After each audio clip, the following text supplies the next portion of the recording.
la grande omission. C'est le titre que j'ai donné à cette méditation, donc la grande omission. On va aller dans Matthieu 28. Matthieu 28, à partir du verset 18. Matthieu 28, à partir du verset 18.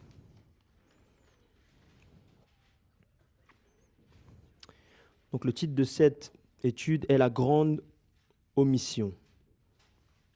La grande omission. Est-ce que vous y êtes, mes frères et sœurs? Matthieu 28, à partir du verset 18. On va même commencer à partir du verset 16. Vous y êtes? Ok. On va lire ensemble à partir du verset 16. Les 11 disciples allèrent où? En Galilée, sur la montagne que Jésus leur avait désignée.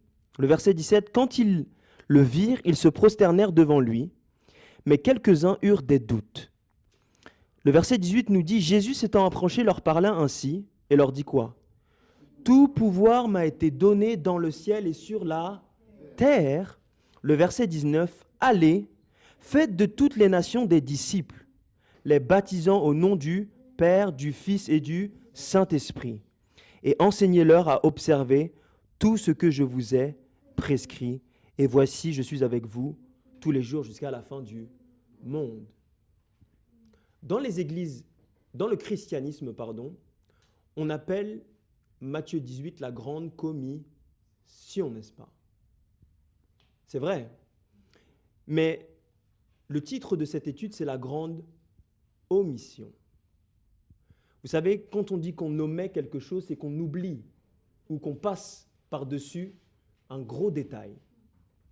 Vous savez, lorsqu'on étudie la littérature, peut-être qu'il y en a ici qui étudient la littérature, lorsqu'on étudie un texte, tout tourne autour du verbe d'action, n'est-ce pas? Et tout ce qu'il y a autour du verbe d'action est simplement là pour expliquer l'action. Je donne un exemple. Je vais au Japon. Le verbe d'action est le verbe aller, n'est-ce pas? Donc je vais. Et tout ce qu'il y a autour est censé expliquer ce verbe aller. C'est-à-dire où je vais, avec qui je vais, la raison pour laquelle je vais. OK? Maintenant, pour étudier la grande commission, donc allez, faites de toutes les nations des disciples, les baptisant au nom du Père, du Fils et du Saint-Esprit, Jésus-Christ va donner cette mission à qui? À ses disciples, n'est-ce pas? Et avant de donner la mission à ses disciples, Jésus-Christ va rappeler quelque chose de très important pour l'affermissement des disciples. Il va dire le verset 18, « Tout pouvoir m'a été donné dans le ciel et sur la terre. » Et c'est une très grosse leçon, puisque avant d'envoyer les disciples quelque part, Jésus-Christ rappelle que tout pouvoir a été donné aux disciples? Non, à Christ, n'est-ce pas? Les rassurant ainsi que lorsqu'ils vont aller évangéliser, c'est Jésus-Christ encore qui mène la barque, et non eux. C'est l'essence même de la justification par la foi. C'est-à-dire que c'est Dieu qui fait encore ce qu'ils sont incapables de faire pour eux-mêmes. Et d'ailleurs, le verset 17 nous dit que certains d'entre eux ont eu des doutes. C'est pour ça que Jésus-Christ rappelle encore une fois que tout pouvoir lui a été donné sur la terre et dans les cieux pour rassurer les disciples. Et voici Jésus-Christ qui leur donne leur mission, qui aujourd'hui est encore notre mission. Et il commence en disant, « Allez, faites de toutes les nations des disciples, les baptisant au nom du Père, du Fils et du Saint-Esprit, et enseignez-les à observer tout ce que je vous ai prescrit, et voici, je suis avec vous, etc. etc. » Lorsqu'on étudie le grec, il y a le verbe qu'on appelle des verbes radicaux. Donc on appelle ça le radical. On voit dans cette phrase-là qu'il y a plusieurs verbes, baptiser, etc., etc. Mais dans le grec, le radical fait qu'il y a un verbe qui prévaut au-dessus de tous les autres. C'est le verbe d'action sur lequel on devrait mettre l'emphase pour comprendre tout le texte. Et le verbe ici, radical, donc qui prévaut pour comprendre Matthieu 28, ce n'est pas le verbe aller, mais c'est faites de toutes les nations des disciples et enseignez-leur. Ça veut dire que lorsque l'on parle d'évangélisation, évangéliser, ce n'est pas aller. Évangéliser, ce n'est pas seulement baptiser. Mais lorsque l'on parle d'évangélisation, c'est faire des disciples. En d'autres termes, si vous ne faites pas des disciples, vous n'évangélisez pas. Donc je vais répéter ce que je vais dire.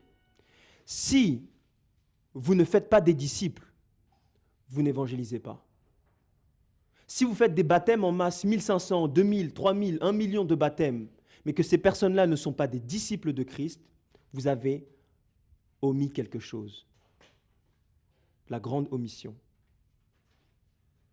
Et je vois beaucoup de fois, nous faisons des efforts d'évangélisation, des grosses campagnes, et comme l'a dit William, on juge par rapport au nombre. Mais l'Église de Dieu n'est pas jugée par rapport à la quantité de ses membres, mais à la qualité de ses membres. Donc lorsque l'on parle d'évangélisation, évangéliser, c'est former les gens à être des disciples.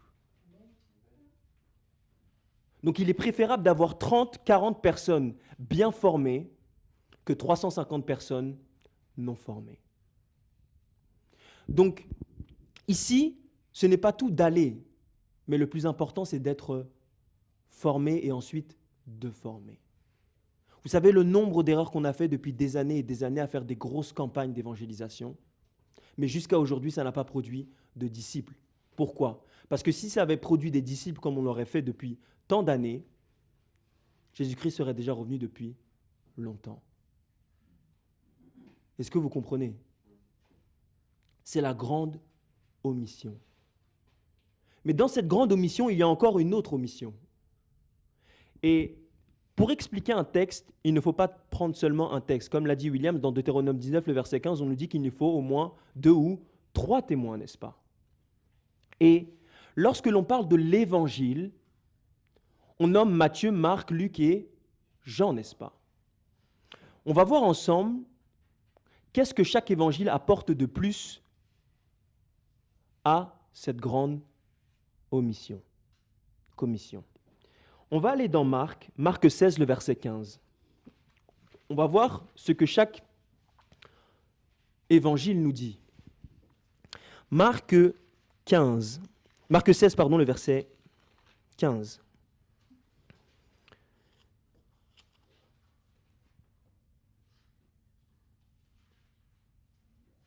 On va lire à partir du verset 14. Vous y êtes, mes frères et sœurs ? Ok, on va lire ensemble le verset 14. Enfin, il apparut aux 11 pendant qu'ils étaient à table. Et il leur reprocha quoi ? Leur incrédulité et dureté de leur cœur, parce qu'ils n'avaient pas cru ceux qu'il avait vus ressusciter. Et voici, Jésus-Christ leur donne encore leur mission. Il leur dit quoi ? Allez par tout le monde et prêchez la bonne nouvelle à toute la création, n'est-ce pas ? Donc ici, on voit quoi ? À peu près la même chose. Matthieu 28 apporte seulement une confirmation exactement de ce que l'évangile de Marc dit. Il apporte une dimension de la formation, n'est-ce pas ? Maintenant, allons dans Jean. Jean 20, le verset 21. Jean 20, le verset 21. Et le titre de cette méditation, c'est la grande omission.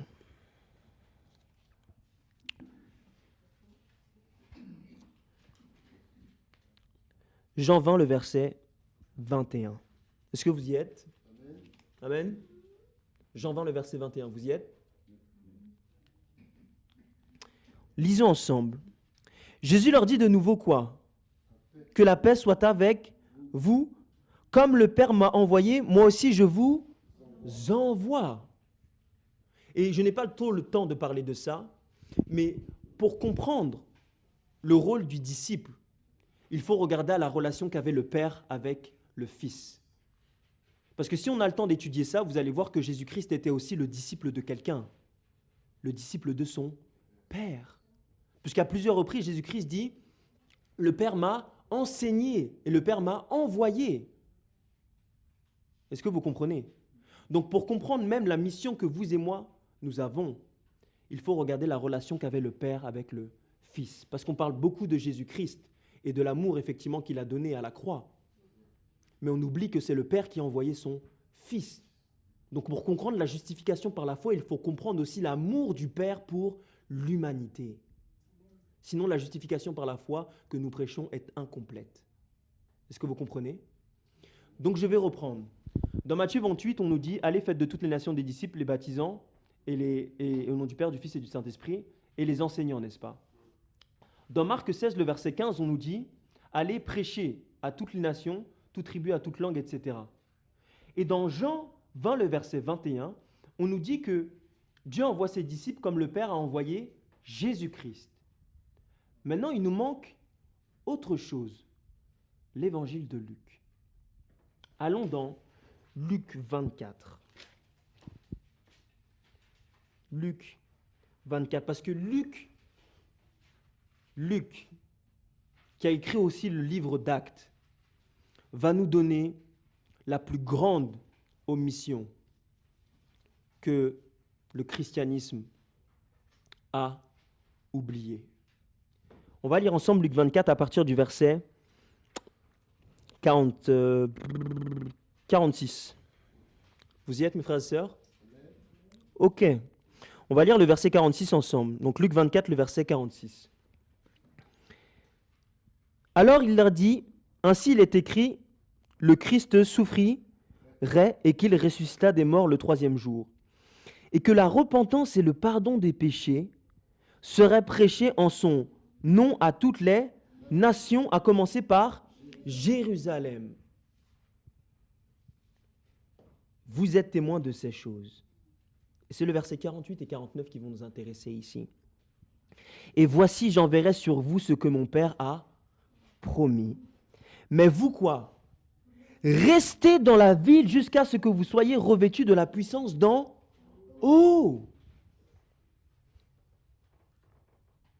Les trois évangiles, Matthieu, Marc et Jean, nous disent « allez ». Mais l'évangile de Luc nous dit quoi? Restez. Vous savez que lorsque Jésus-Christ a donné la grande commission à ses disciples n'ont pas prêché tout de suite.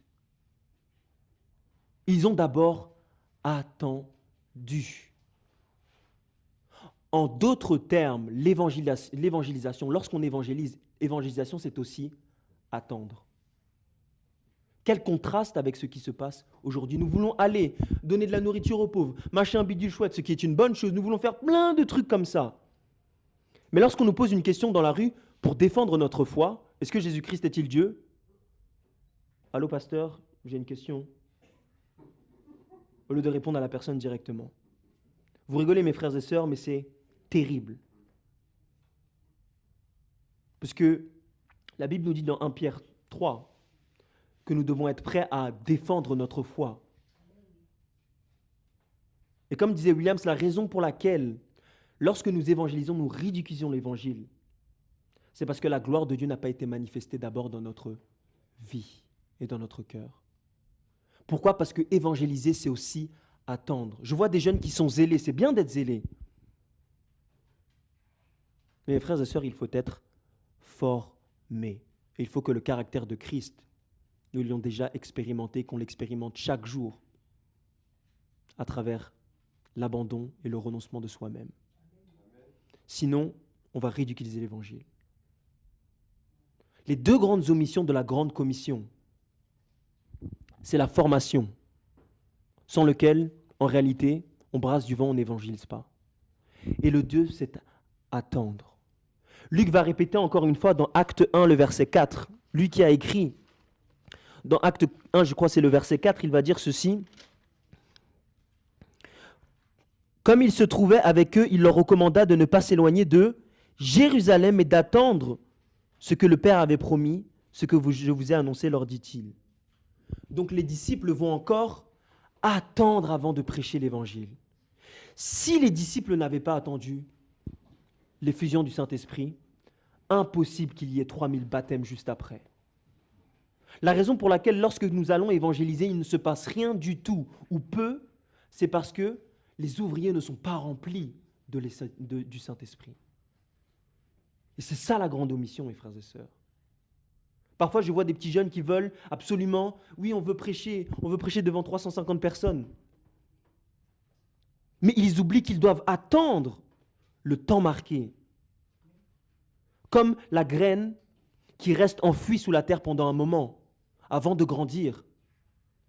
Celui qui veut faire et être missionnaire pour Christ doit attendre d'être formé par son Maître, Jésus-Christ, pour enfin sortir de la terre et être enfin une lumière pour le monde. Et je vais juste donner un dernier détail dans Acte 1, le verset 8. Parce que lorsque l'on parle d'évangélisation, c'est la troisième grande omission. La Bible nous dit dans Acte 1, le verset 8, « Vous serez mes témoins à Jérusalem d'abord, n'est-ce pas ?» Vous savez que les disciples n'étaient pas de Jérusalem, tous de Jérusalem. Pourquoi Jésus-Christ est en train de dire qu'ils doivent aller d'abord à Jérusalem d'abord? Qu'est-ce qui s'est passé à Jérusalem, mes frères et sœurs? C'est là où Jésus-Christ a été crucifié. C'est là où Pierre l'a renié 3 fois. C'est là où ils ont affronté les plus grosses défaites, les plus grosses échecs dans leur vie. Mais Jésus-Christ leur dit, c'est là d'abord que tu dois évangéliser. En d'autres termes, lorsque Dieu vous réveille de votre mort spirituelle, le premier endroit où il vous envoie, c'est dans votre Jérusalem. Tous les endroits où vous avez eu des échecs dans votre vie, que ça soit géographique, que ça soit dans vos relations, Dieu vous envoie d'abord dans votre Jérusalem, afin d'être ses témoins. Et le mot témoin ici en grec, c'est le mot martyr. Lorsque vous travaillez pour Christ, mes frères et sœurs, il faut être prêt à être des martyrs. Les 3 grandes omissions, mes frères et sœurs. La formation, attendre et être rempli du Saint-Esprit. Et enfin, être prêt à être des martyrs pour Christ. Vous voyez, mes frères et sœurs, évangéliser, ce n'est pas toujours fun, entre guillemets. Il faut être prêt à renoncer à soi-même. C'est pour ça que Paul, qui n'a même pas vu le Christ, a dit « j'ai vu Christ », mais il va dire « je meurs tous les jours à moi-même ». Amen. Que Dieu nous aide dans ce sens, et on va prier pour ça.